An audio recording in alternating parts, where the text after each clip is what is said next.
Cashflow Diary Podcast, episode 207. Welcome to yet another exciting episode of the Cashflow Diary Podcast, the podcast that teaches you insider tips, tactics, and strategies for creating leverage streams of cash flow into your life. Learn from top-performing entrepreneurs, business owners, investors, and thought leaders from across the globe as they share their secrets to success. Like what you learn on this and other Cashflow Diary podcast episodes? Go to learninvestingnow.com and sign up to receive powerful tips and information that will help you succeed as an entrepreneur and investor. Now, here's your host, investor, entrepreneur, business owner, educator, speaker, author, and master facilitator of Robert Kiyosaki's cash flow game, Jay Massey. All right, ladies and gentlemen, welcome to another episode of the Cashflow Diary Podcast. I'm your host, Jay Massey, and you guys know what's up. We have been having a ton of fun, lots of insight, gaining wisdom from the individuals who have gone out there and done things that you might now think are actually possible for you, which is great. And that's been the goal of this entire series is, hey, how can I take what I used to earn in a year and do it in a month? And we've set the mark at $100,000. We've set the mark at $100,000. And for some of you that may be like, I just don't get that. How is that possible? Or maybe some of you are thinking, if I did that, I just wouldn't work 11 more months and I'd be happy. That all of those things, completely acceptable thoughts. And today we have yet another individual who has been able to make this happen. And here's the thing that you're going to find many unique things, but she, and yes, you heard that correctly, ladies, you can do it too. She has a unique business that I would have never considered in this particular arena. And I'm excited to learn more about it. Her name is Elizabeth Doherty Thomas, and she is the co-founder of the Doherty Relationship Institute, and they do marriage and family therapy. You're like, what? I know. That's exactly what I was thinking, is how on earth do you go from that, sitting on a couch, to $100,000? Now, here's the unique thing that I really like. 30 days was too long for them. Did it in 7. What? Yes. And we're going to find out how, we're going to find out why, and we're going to talk to her deeply to understand exactly how to make these types of things happen for yourself. And who knows, we might even get some relationship counseling along the way. So help me welcome Elizabeth Thomas. Elizabeth, how you doing? Hi, good. Thanks for that intro. It cracks me up. Well, hey, you did it. I'm just telling every people why you are so awesome. Now, Thank you. Before we get too far gone, into it, describe to us a little bit more about your business and how it works. I mean, all this stuff about, you've Elle Magazine, Wall Street Journal, USA Today, you've been everywhere. Tell us a little bit more about how that stuff happens. Yeah. So my father has been in the marriage field for a long time. And so he's an innovator and a creative one and knows how to pitch the media, which of course could be its own podcast. No doubt. But really what the media wants and what we're creating is something new and fresh. As you alluded to, how can you make a 6-figure launch in the relationship space? So, so Marital First Responders, which we won't talk about as much because that's still in launch mode, is a fascinating way to help people. So if people confide in you about their marriage, you are a natural confidant, and we call you a marital first responder, and we're offering training on helping you be better with your friends and family, like know what to say and how to support them better. Well, I know I get stuck a lot. Exactly. I don't have a clue. I'm not licensed for this. Go help somebody or go find, So here's the interesting thing here's the thing that I find interesting. You have a business that is traditionally offline, but yet you found a way to bring it into a completely different realm. Yeah. So let me talk about the 6-figure launch and the my business. Yeah. So it's called Discernment Counseling.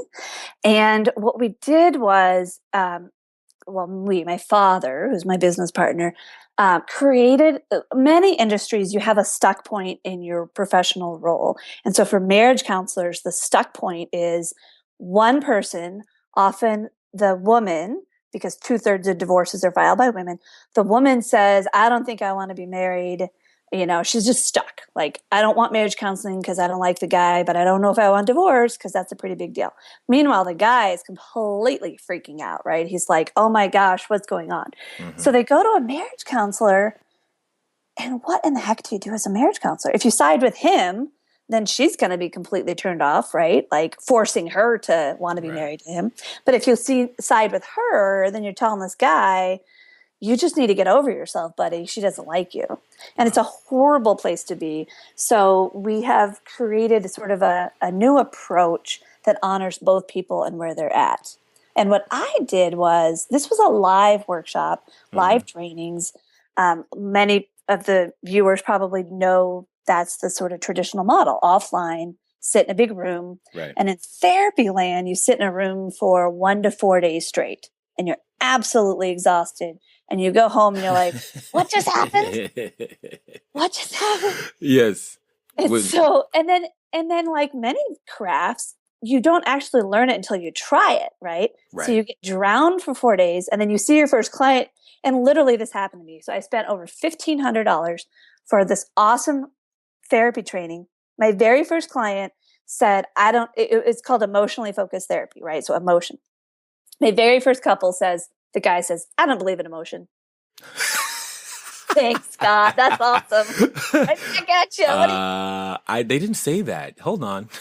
Exactly. Anyway, so I knew there was a need in the marketplace to go online with the training and online with the ongoing support. So when you see that first couple, you can say, oh my gosh, what do I do now? So we have put all of that online. I have sort of started to reshape my field to say you can go online, and the creator or the founder of that training can be available by email anytime you want. That's awesome. Therapists are loving it. Well, of course. I don't have to get on a plane. I don't have to, deal with the hotel and travel, and then God forbid hours for dollars. So you spend $2,000 to $3,000 to go, and you lose $2,000 to $3,000 in income. That's right. Because you're self-employed. Yes, absolutely. Absolutely. And again, I hope for those of you listening, you've heard me say, like many of you have asked, hey, Jay, how do I find a real estate deal? And I've said, quit looking for deals, look for problems. And you've heard this exact same thing right here. So Elizabeth, let me ask you this, because I think this will also help people understand a little bit more about you. I tend to look at today's entrepreneurs a lot like yesterday's superheroes. So, Wonder Woman, you can Hulk, Black Widow, whatever. We entrepreneurs and superheroes have a ton in common. I mean, occasionally we get dressed up. Sometimes we put on a cape and maybe tights and masks, and we use our special skills and abilities to go around and hopefully improve the quality of life of other people. So, I also think that superheroes, and entrepreneurs are alike in another way that's important. Is that before, Wonder Woman was Wonder Woman, she had a backstory. She had a life. Something happened to her. She had a superhero moment where things changed for her, but she was just a normal girl. Exactly. So before all of this, before you had this inspiration, before the marriage and family therapy, before all the news, what I want to know is, who is Elizabeth Doherty Thomas? Yeah, well, I think one theme is the accidental entrepreneur, and yet it's not an accident, right? So like my very first entrepreneurial experience was biking to the local store to buy Charms blow pops to resell them to my classmates. Yes. I even learned the scaling thing. It was like, I can't remember if it was 50 cents per blow pop, but if you bought 3, it was 75 cents, right? So like learning all of that and how it increased sales. And I loved Girl Scout cookie selling. I love that. My aunt had a stained glass shop in my grandma's front porch in rural Iowa. And I was just like, oh my gosh, the cash register and the inventory.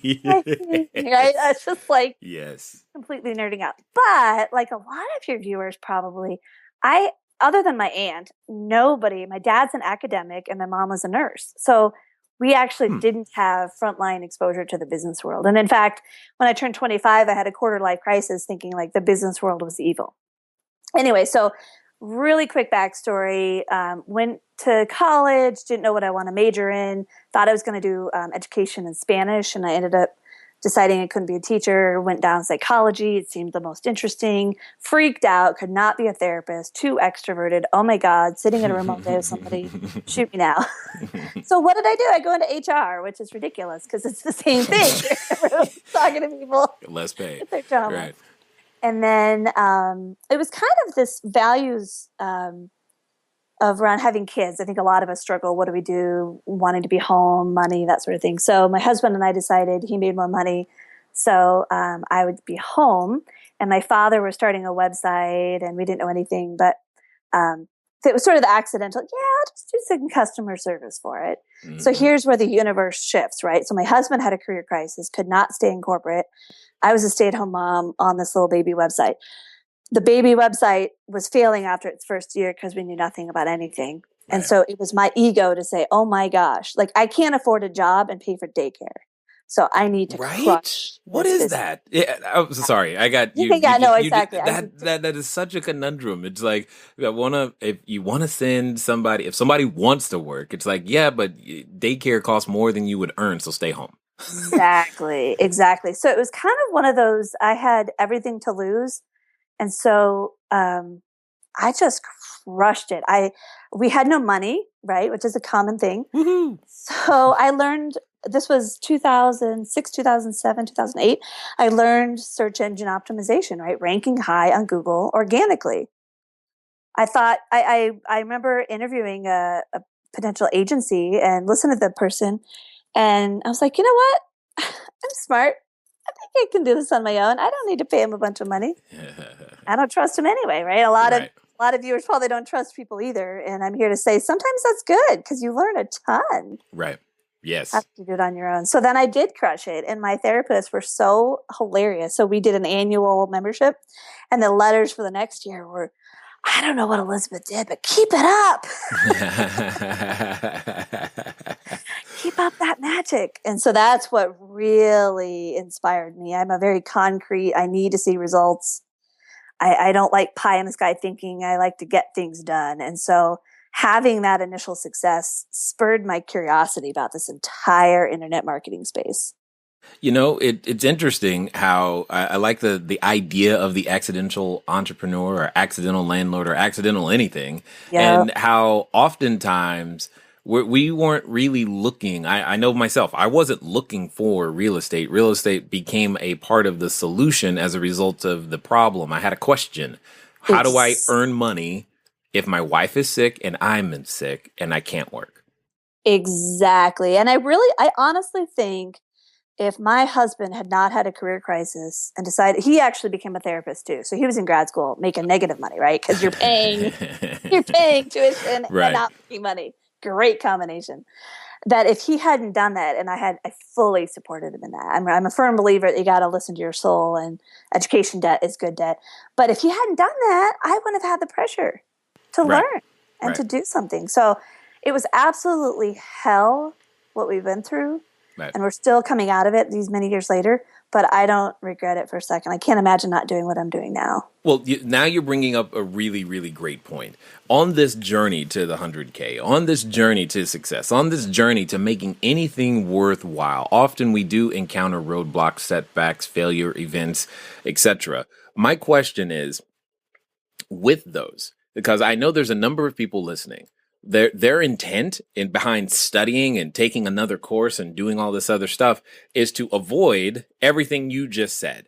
So my question is, I hear you. But my question though is, do you think that's possible? Can you reach that destination without experiencing the pain of failures and those roadblocks and tough situations? Is it possible? Could you, looking back now, hindsight's 2020, could you have avoided it in any way, shape, or form? Nope. Unequivocally, no. Because you have to learn and fail. There's like literally no such thing. Actually, have you noticed that there are some, I think Mark Cuban even said this, the Shark Tank guy. He said, I don't trust one-time success people where they had like one single launch and then that was it. Right. Because they have an ego. Right. They haven't experienced the failure and the humility to say it's a lot of hard work and there's an element of luck. Yep. And so, yeah, I really, in fact, what I'm doing now is based on pretty much 10 years of failure. Exactly. I had to get over myself to actually realize I didn't know anything. And maybe those marketing people and those entrepreneurs actually knew what they were talking about. Well, and I'm not even kidding. Like, I thought I was above that.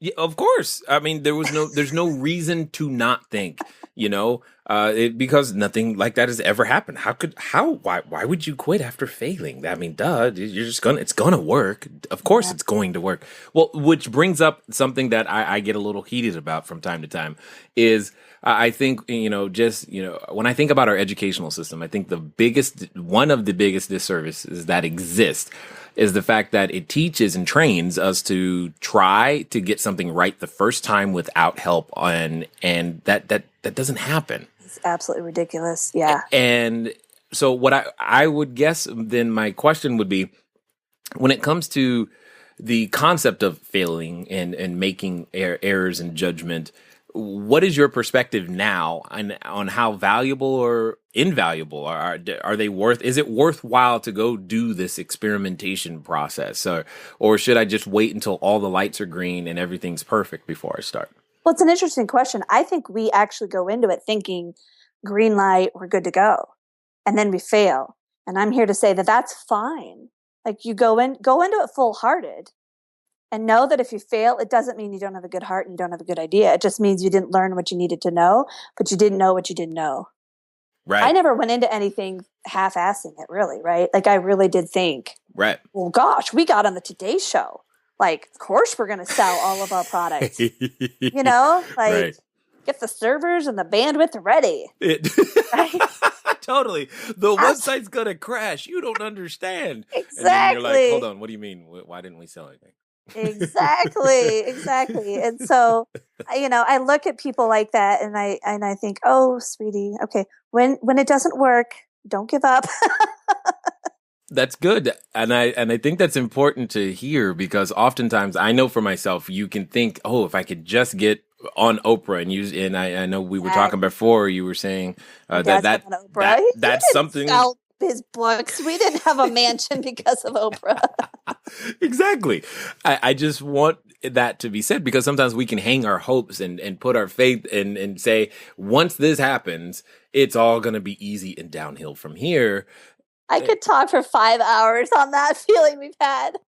Right. Clear proof of why this will be successful, right? Yeah, absolutely. It is undeniably only going to go up. That's the only direction that's possible. Can't you see? The numbers are right here. Exactly. And wouldn't you say that's a signal to those of us who've had success? We actually are more humble. It's interesting. I can feel new people, right? They have I landed this thing, and you look at them and they have no business model. They have no systems. Right. And you sort of cringe, but they're not able to hear it. No, not at that moment. Not at that moment. And neither was I. Exactly. Which is fine. But then I don't like it when people give up, because they don't hear these stories of we all failed and you're not a loser, and it's the part of the journey. It is a necessary, critical part of the journey. I've often told people to fail fast, fail forward, fail frequently. And the only reason you're listening to me instead of me listening to you is because I've just failed more. Exactly. There's nothing else about it. Yep. And then you get used to it, and you don't create such an ego around it. Though it sucks, right? I mean, it's never fun. No, I haven't found it to be fun either. Yes. No, but it's kind of like you learn that. So I remember for my 6-figure launch, it was absolutely stressful. I did everything myself. Like, looking back, I'm like, wow, it's only a year ago that I launched. Mm. But I remember at one point I had to stop because I was just in so much terror. I felt like I was if you flicked me, I would shatter like glass. And I remember asking myself, what's the worst case scenario? Right? There's no lion that's going to come eat me. You know what I mean? Like, we literally get in a headspace. Right. We we will be chained up and whipped and die. Yeah, I have to remember, nothing's going to happen. This will have been an enormously tragic learning opportunity. Enormously tragic learning opportunity. Indeed. But you bring up two very important things, because you said the new person doesn't have any systems. And you said during your launch where you did the $100,000, you said you did it by yourself. So I've got to now get your perspective on the necessity or quality of systems. Are they important? What systems do you employ, and does one need in order to make that happen? Wow. So because there's two systems, I would say. There's the business model stuff, and then there's actual technology. I'm listening. Go. Okay. So you have to split them up. And so for me, my journey began with, I need to figure out an actual business model. Like, I need to figure out a path, and I need to follow a path. And I had followed too many people half-heartedly, right? It's what's that, like the little fish that sucks the bottom of the tank? It's anyway, like catfish? A sucker fish. What is it? I said catfish. I don't know. No, they're like those cool little slimy things that suck the slime off your fish. Cool little slimy things. Those are not some the marketer used the expression, and it's great because they said there's a lot of people that are that fish. They only take the free stuff that marketers offer, right? So you're sort of skimming the surface. So my first step was buying legitimate, serious informational products, like $2,000. Yep, got to do it. Got to start and got to follow and trust. So I walked into faith with the person I chose. And that was absolutely essential, because I feel like success is the process of unlearning a lot of really bad instincts. Did you say bad instincts? Yes, bad instincts. And when I say bad instincts, I mean, you know how when you put somebody on a camera and they have that fake acting, they're like, like the cable TV commercial. Yes. Bad instincts. Most humans have bad instincts on the camera. So you could be talking to them live and they're animated and they're excited because they have this used car company, and then you stick a camera in front of them and they get really stiff. That's what I mean by bad instincts. They think the camera means they have to act a certain way, and it's bad. So I feel like my journey has been unlearning really naive bad instincts. Instincts about money, bad instincts about if you email people, you're bugging them. Bad instincts about having a stiff corporate voice. This is good. So yes, keep going. I want to know more of these bad instincts, because I'm guessing someone out there is like, oh, that's bad. Yeah, exactly. A bad instinct that all marketers and all, folks like you're just in this for a quick buck yourself, and you don't actually know what you're talking about. But this is hard. Like, what we do is hard. And it takes a lot of energy to train people. And so if somebody's going to go through the effort of training you, trust me, not just in it for the money. Other ways to make money that don't involve being annoyed by your basic. Right? You got it right. You preach, sister, preach. So anyway, so listening, and then just it's fear, a lot of fear. Just ignoring the fear and saying, okay, the system I'm following from this person I trust who has made it work, I just need to listen to that because I am not better than them. And so a lot of just fear, asking for money. Oh my God. Price points, right? So my offer was going to be like $147. And then I gasped. My husband was like, what if you charged $597? And I almost had a panic attack on the spot. Oh my God, it's so much money.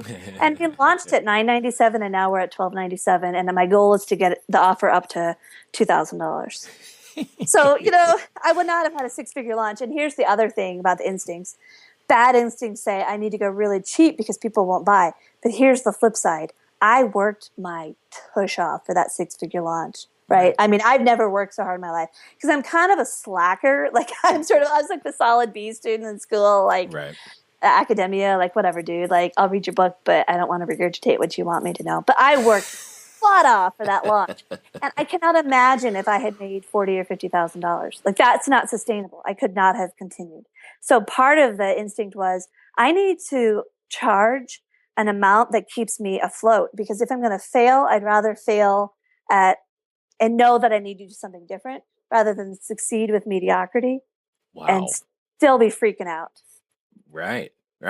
So this is something this is good. So here's something I want to know. Yeah. Now, when did you have the inkling that, oh my God, we're going to get to $100,000? All right. So today I only have really one thing to say to you. hopefully you're beginning to realize that limits are those things that you and we put on ourselves to give us an excuse to not actually go for it in full force. Here's why I'm saying that. $100,000. Everything else was time frame. 10 years, 1 year, 30 days, or 7. Either way it goes, the point is that it's possible. And these are individuals who are out there absolutely crushing it, making it happen. And before today, I hadn't even considered the idea that I would find a guest that had done it in 7. But fortunately we have, and now you know Elizabeth too. So let's just get right back to it and find out what was going through her head when she began to realize that we might actually do this in 7 days. Like, when did that thought process, like that? I know that moment you hit push and you hit the send button, and then you're just like, it's terrifying. Yes. I remember that so I did a product launch formula style of Jeff Walker, and so it's 2 weeks of videos, and then you open the cart and I did it for 7 days. And for any women who've had babies, that open cart day, I literally felt like I was in contractions, like I was laboring.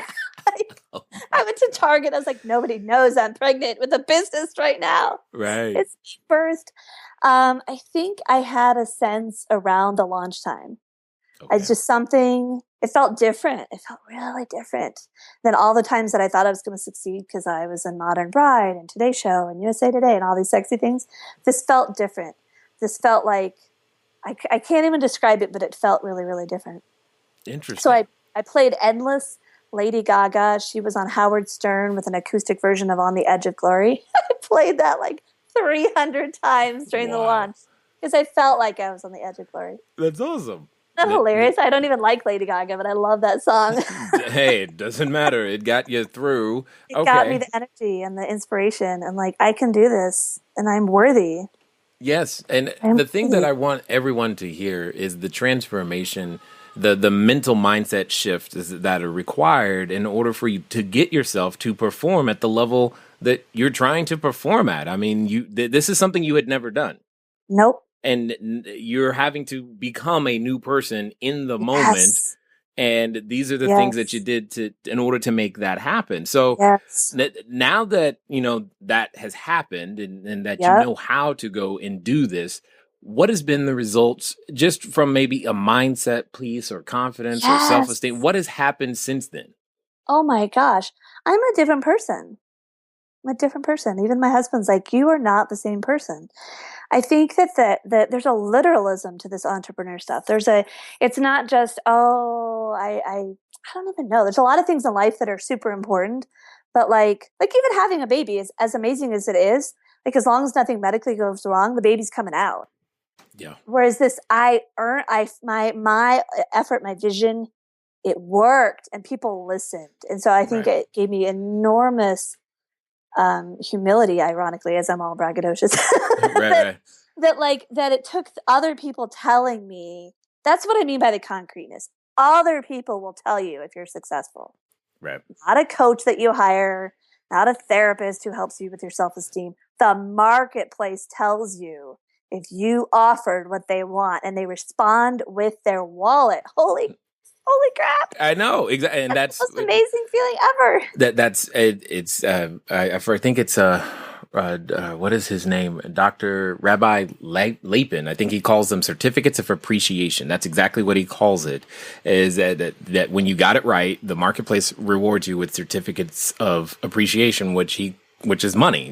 Hey, I appreciate what you've done, the energy that you've made here, and learning to build an asset. I think it's critical to our success in general. And now, because now that you have this knowledge, but you have the ability to go out there and build this asset that runs whenever, at the quote unquote push of a button. Yeah. I just did my 5th launch and I continue to convert it over 10%, which is pretty unheard of. That's awesome. And for a high-end offer on small lists. That's the other thing. I'm kind of defying a lot of the myths out there. So my 6-figure launch was on a list of 1,000 emails. Literally 1,000 emails. Like, open cart day one. Dang, It was girl. 1,001, and the one was me. You know what I mean? Infusionsoft gives you your own email. Wow. Literally 1,000. And then I've had tiny lists because I've been so overwhelmed with the success that I don't know how to do paid traffic. I finally did paid traffic on the 5th launch. Wow. And so I seriously like that. I defy a lot of the stereotypes. So I want to give everybody so much hope that if people love you and you understand what a list is not your mom and your grandma and your neighbor. They can be on the list, and they're probably the first ones. But she's talking about people that you remind me. I don't know if you've seen this. There's this commercial with GoDaddy, where this lady has her store, and she's like, "I finally got my first customer who wasn't related to me," and she's celebrating in the store. And it is one of my favorite commercials because and all the rest of the commercial is just showing her celebrating, over and over and over again that she finally got someone to buy her stuff that wasn't related to her. So I just love it. I love the eShore commercial with the old lady who has the wall of photos, but it's literally taped photos. Oh, for friends? Yes, and then her friend's like, I love the expression, that's not how this works. That's not how any of this works. Totally. And yeah, I'm taking you off my wall. Oh, yes, I get it. Now, all right. So let me add, though, I think this is really, really important. One of the things that the launch gave me is the vital realization that you have got to continue to spend a ton of money to grow and learn. It's actually the start of a journey. It's not the end of a journey. And I now spend so much money, it's not even funny. Yeah. It's like, what? That's only $500. That's pennies. That's dirt cheap. Whereas my very first high-end thing was $500, and it was this long conversation with my husband, and this total freak out, and oh my God. Yeah. Yeah. No, I can relate to that for sure. I remember there used to be these long conversations about, okay, I'm going to go buy this house, and here's what's going to happen, and here's what we're going to do. And now regularly I spend lots of money, tons of zeros, and we don't even talk about it. We don't even, why bother talking about it? Because it's like, whatever, just make sure the money comes back. I'm like, it's so funny. It's the journey. Yeah, I was not a pleasant mom or wife during my launch period. Now my husband doesn't even know when I'm launching. It's that relaxed. Right. And then that speaks to the transformation. It speaks to a lot of, hey, we're human beings, and you made a choice. You found the steps that were necessary to make it happen. So, and then you went out and did it. So let me ask this. Many people, I mean, we all know the book, 7 Habits of Successful People, and I'm sure there are certain things that you do that are... Not many of those, but yeah. Well, it may not be any of the ones from the book, but there could be some things that you do that contribute to your correct mindset, your correct action set, your correct, ways of thinking and being. I would love to know what any of those things are that you do habitually that you believe support you in your attainment of your goals and dreams. It's such an interesting question. I think we get drowned in our own, I deal with this with therapy clients. We are who we are, and it takes actually seeing ourselves through others' eyes. So your question is a good one, and it requires a certain level of insight of like, what do I do that others don't? And so I'm kind of therapizing the answer because I'm only starting to understand what I do differently that's given me the success. And so I want to come at this from like I don't overanalyze myself because I'm kind of afraid like I'll stop doing the things that are that are the mojo. But one of them is I think a lot of people have excuses and I don't make excuses. So it's really important as a woman, and I'm a mom, and I had crazy medical complications from my pregnancies, and I didn't let any of that stop me. And so when I had my launch, it was in August, I didn't see my kids much at all that summer. And that's really important. Like you cannot, my dad says, you cannot save the world between 9 and 5. And so I think it's super important that if I want to do something, I need to make it happen. And now obviously I talked with my husband. I saw my kids, but it was very intentional. It was no guilt from my end. It was, hey kids, mommy's launching this thing that's really important. We're very values oriented, right? So mommy and daddy went back to school. We're trying to make the world a better place through helping marriages. And there's sacrifices. And one of them is you're not going to see me as much. And so I didn't let that be an excuse. And what I'm learning is a lot of women in particular make their kids an excuse. And that's Okay. not good because you can't succeed. Hmm. If you can't travel and you can't miss certain things, you can't. I mean, the part of success is being a yes person. Oh, Yes to opportunity, yeah, right? but Elizabeth, I don't know. I don't understand all what I'm saying yes to. How can I say yes to something if I don't understand it? I'm, Yeah. Well, that's where you have to know your vision and your mission, and you have to take a lot of risks, I think. And you got to assume it's sort of like you got to get out there, you got to be on the playing field. And if you're not, uh, then nobody cares. Nobody cares about you until you care about them. So I guess another thing that I've instinctively done that I'm now actually appreciating is a sign of success is I have a business coach right now who calls it open versus closed network. I'm a very open network. I constantly am talking to people, but never in that gross, what can you do for me way? I'm much more interested in people in general. And then years later, when I actually do stuff, I can go to these people and it's not gross because I have built an honest relationship with people. So got it. my network is very, very big. But I die a small death when I read about networking and that really like the BNI and go exchange business cards. That just kills me. That just kills me. I'm gonna do my best not to get off on a tangent on that one because everyone has heard me, heard my thoughts on that more than enough. Just go watch any YouTube video. In fact, I made a YouTube video specifically about that because Anyway, moving on. The With soapboxes. Yeah, they're just certain things. You said instincts, right? The instinct is I've got to do that or do it that way, and so there suddenly becomes products in the marketplace that fulfill that instinct, which necessarily doesn't help you sometimes, simply because you think that's what you need, and that's like the wrong thing. But details. I digress. The thing that I think that's interesting about everything that you've put together is you come from this industry that requires degrees and it requires education and continuing education and all this Ego and yes, status. exactly. How on earth do you, I mean, because the same thing tends to happen a lot around real estate people. I hear this all the time. Jay, I just want to do real estate. I don't want to do that sales and marketing stuff. Right. I would love to hear your thoughts on that because somehow sales and marketing is beneath me, but yet Oh my God, right? I exactly. So I gotta hear your thoughts on this because I mean, you've got letters after your name, and so does your clients, and I'm just like, okay, so how does that work? No, it is an issue. And actually, in our launch, we had a few people say, "Oh, you guys are doing all this marketing stuff on us," and I'm like, "Well, whatever. You still have a choice to make if you want the training." No, but so the way I've come to it, and I actually did some consulting for therapists before I went back to grad school. Marketing, actually, the best line I heard recently was, "You are always marketing whether you're trying to or not. So by not marketing, you're actually screaming to the world, I don't give a flying rat's ass about you, and go to somebody else because I'm so on my high horse that I'm not going to educate you in any way.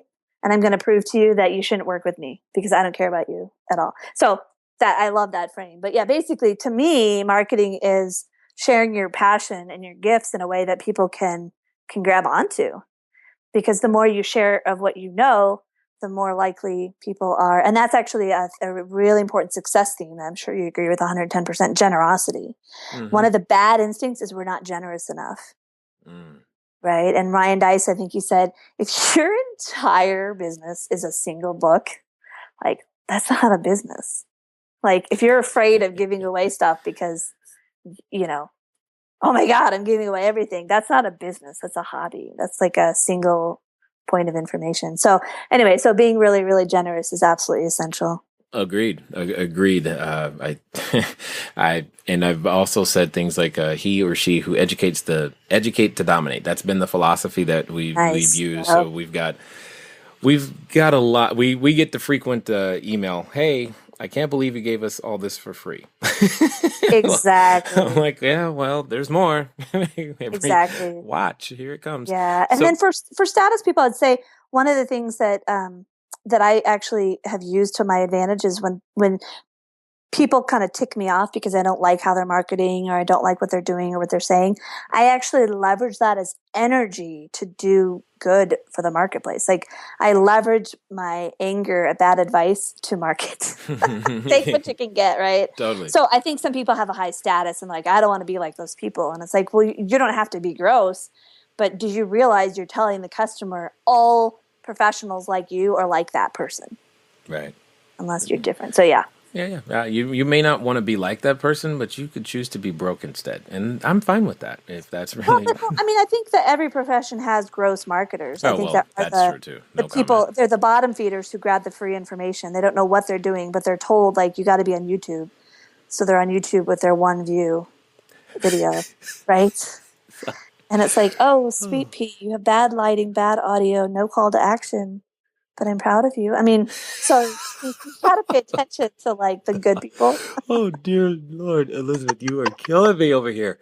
Oh, guys, I know you may not be getting everything that she's saying, but it's hilarious right now to me, dude. She's like, because you've seen, and I know you have. In fact, we used to get that email from you guys when our audio was what it is today. Thank you, Chad, Jacob, Drew, and all the team. I mean, for helping us get this stuff straight, because you guys appreciate, something that's quality. In fact, it's becoming the minimal standard today. Yeah. And that's what she's saying is like, if you want to actually have your business grow, show that you care, and you got to show that you care before you ask for $1. Exactly. Yeah, exactly. You have to honor your customer, and they only care about themselves. So if you don't care about them, why should they care about you? Yeah. So you mentioned briefly about starting with very little resources. Yep. And you also mentioned about medical complications. Yeah. These things tend to become, as you said, excuses. I too have, I tell people this, especially before they ever decide to do a one-on-one coaching with me. I'm like, look, I am not Mr. Compassion. Just ask my wife. I'm no good at it. And I will not accept excuses. I think there's a gene somewhere that I totally got skipped on for that. So I don't know how to do it. You have a resilience gene, and I have a resilience gene. And in fact, there's actual science behind it. People are interested. New York Times Magazine, Google resilience and alleles, ALLELLE, I think. Anyway, I digress. But there's literally some genetics there. Well, that makes me feel better. That's for sure. So, what I want to know is, okay, so you're not letting medical. I mean, those are real things. What are some of those things that you were dealing with from a medical standpoint and money, so that people can hear that? Look, these are not valid. These are not valid reasons to say, "Oh, I can never be like Elizabeth. I can't do the $100,000 because I got this." Yeah. So, I won't bore people with necessarily the details of what I have because they're all rare and obscure. But to give you an example, I travel. It wipes me out for a good 2 weeks, but I still travel. I'm drenched in sweat because it's all that walking and the moving and the whatever. It's all a big trigger. So I'm drenched in sweat at the airport. I am exhausted when I network and stand, like at conferences. It's absolutely exhausting. I'm lightheaded and sweaty. I'm dizzy. I feel like crap. I have food stuff, so I'm constantly fluctuating with high and low blood sugar. And it's always sort of something I have to manage. And it's hard when you travel, but I have figured it out. Doing video, another trigger. So I'm literally drenched in sweat. So I turn the air conditioning down to do video. I've pretty much not let anything. I went to Mayo Clinic, and the neurologist is like, yeah, you need to meditate and have a low stress life. Not going to happen. But the thing is, I enjoy what I do, and I literally would be worse off and more stressed out if I wasn't an entrepreneur. Exactly. So it's good stress. And so, yeah, and I had heart damage from my second pregnancy. So I kind of took my PTSD from that and put it into work, which I guess that's an entrepreneur, right? Right. Oh my God, I'm going to die. Let's go work. I know it'll make me feel better. Stress. Exactly. Yes. Exactly. I can't control my mortality, but I can control my rankings and SEO. Absolutely. my customer acquisition cost is in half. This is awesome. Yeah, totally. I get all of those things. The point is, in your mind, let me ask you this. Is there such a thing as a valid excuse? Well, here I'd flip the question because I'm playing Okay. with this for my second phase of my launch. Like, I don't want to travel as much. It literally does exhaust me. There's no way around it. So the question you have to ask yourself is, for this phase of my business, if I don't do that activity, is it going to hurt me? And my answer was yes. I absolutely needed to do all that travel. I'm now at the point where I can stand on 2 feet and I can stand on a healthy bank account. And now I can ask myself, what is an excuse versus what is a better way to live my life? And so I actually have choices that I didn't have before. So I would say you have less choice when you're starting out than you do once you're successful. So now I can decide, am I doing live sort of high stress things, or am I going to try to record things in advance that give me less stress and control my time? So I kind of would say it's a both and. Perfect. But I would say if all the things you need to do to be successful, you're saying you can't do for your medical reasons, then don't be an entrepreneur. Just don't. Don't even waste anybody's time and energy, because we all have stuff. Right. We all have stuff. And it's actually, what you'll find is it's actually pretty rude to complain to other entrepreneurs. Because I know that's harsh, but it's true. No, I love you right now. Keep going. Yeah, I'm kind of a straight shooter, if you can't tell. Picked it Because up on you can that. say, like, well, I have such and such. Actually, I met a woman at a conference with diabetes, and she's traveling the world alone on a sailboat. Like, talk about no excuses. Right. She die from lack of insulin, and it's no excuses. And so I think we have to be careful to not underappreciate that anybody that's been successful has pretty dramatic stories, and some of them are continuing, right? I mean, there's entrepreneurs who are like, yeah, I'm crushing it, and I'm sorry you have diabetes, but my wife is actually dying of cancer, but I am still doing this business because I need to do it. You know what I mean? It gives you the humility to be like, who am I? Exactly. You underscored it perfectly, because occasionally we can be deceived into thinking for them, the road was paved with gold and there was never anything in their way. And it just had to be easy, because that's the only way I can see that anyone could ever get to that level in a month, and let alone 7 days. So, those are things that we can think erroneously. And that's why I asked the question, is to help people, help all of us understand exactly what is it really like out there. Yeah, it's hard and exhausting, and you don't sleep, and it's hard work no matter what. And somebody could have a medical complication, and somebody else has I know an entrepreneur whose house literally burned down, including most of the videos he had been creating for his business. I mean, just it's never ending. But if that's going to be the reason you stop, then I would say you probably were never meant to be the entrepreneur, because a real entrepreneur never stops. They pivot, right? Yes. You pivot. You're not stupid. You don't chase the same thing that's failing 500 times. Right? 499, but not 500. Yes. Yeah, but you don't. Yeah. So I do think it kind of, we won't get political, but I have a feeling that politics plays a role in this, of people with really bad money baggage who think that certain types of people are blissed out and have never had anything wrong. And I don't know, it's an interesting victim mindset. That's the whole thing that fascinates me, is victimology, but not criminal, but like personal. Like, I'm a victim because I am this gender, I'm this race, I am this age, I am this disability. It's very, very tantalizing. And as a therapist, it's something that I feel, as a therapist, it's my duty to help people out of that mindset. Well, and so that everyone is clear, I had to make sure I found some females who had done this too, so that you guys don't email me saying, "Hey, where are the ladies at?" And I'm like, no, they're here. So you can't say, there is no excuse that they exist. Now, for those, Elizabeth, that have been listening this far and are going, maybe they are therapists themselves, or no therapist friends, and they could help, or maybe they themselves need help. Yeah. They need help themselves. What would be the best way for them to find out more about what you guys have going on? Yeah, so I would have people go to the website called discernmentcounseling.com. Okay. Discernmentcounseling.com. And that's directed to the public and to professionals. We also have divorce attorneys on there who are what we call family friendly. So if you are going to get a divorce, they're the best people we recommend. And we're growing all of that. So it's by no means, success is not a one and done, which is another huge myth. Right. You mean you're not laying out by the pool today?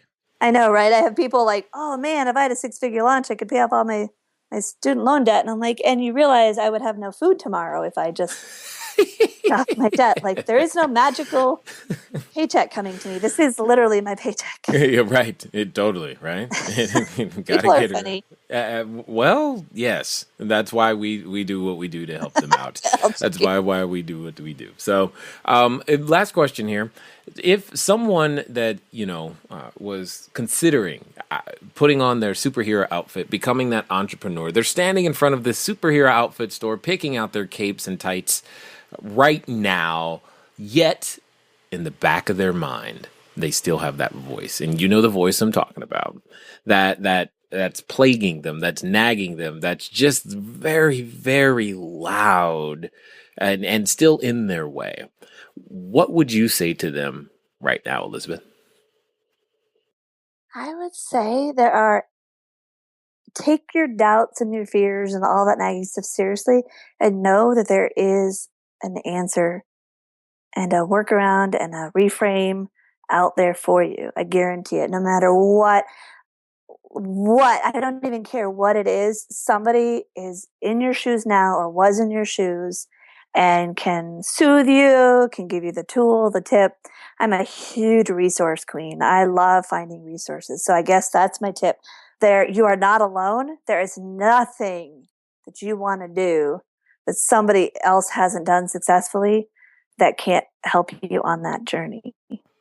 Agreed. You're not alone. That's my biggest tip. You are not alone. Nothing. Love it. Love it. Love it. Love all of it.